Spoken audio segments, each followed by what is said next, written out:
আগামী 25 মে থেকে শুরু হচ্ছে বাংলাদেশ ও পাকিস্তান মধ্যকার 5 ম্যাচের টি-20 সিরিজ।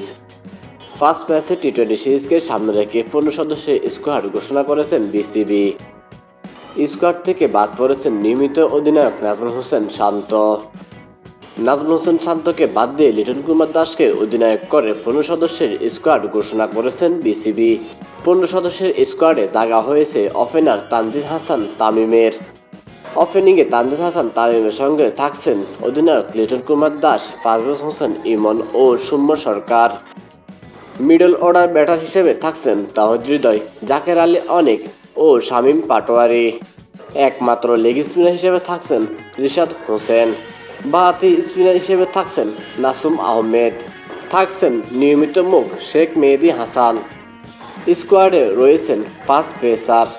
তারা হলেন তাসকিন আহমেদ, মোস্তাফিজুর রহমান, তানজিদ হাসান, সাকিব, হাসান মাহমুদ ও নাহিদ রানা।